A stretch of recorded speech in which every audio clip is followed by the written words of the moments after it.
তোমার রব কতটা দয়ালু, তোমার রব কতটা দয়ালু।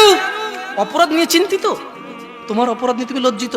মাশাআল্লাহ, তোমার এই লজ্জা আল্লাহ পছন্দ করে। তোমার এই লজ্জা কে পছন্দ করে? তোমার এই চিন্তা কে পছন্দ করে? তোমার এই ব্যথা কে পছন্দ করে? তাই তোমার রব তোমাকে বলছে ইল্লা মান তাব, তবে যে কোনো অপরাধী হোক, তবে মান তাব, যে অপরাধকে ছেড়ে দিয়ে ভালো পথে চলে আসে, ফিরে আসে। তওবা মানে ফিরে আসা। তওবা মানে কি? আমার ধরেন আপনি কোনো কাজে লিপ্ত আছেন, মানে যে কোনো কাজ যেটা অপরাধ, যেটা কি তওবা মানে কি বলে দেবো আপনাদের। আপনি কি শিখতে চান তওবা কিভাবে করে? খুব সহজ, কোনো হুজুর লাগবে না, কোনো কোরআন খতম লাগবে না, কোনো কাউকে দাওয়াত দেওয়া লাগবে না।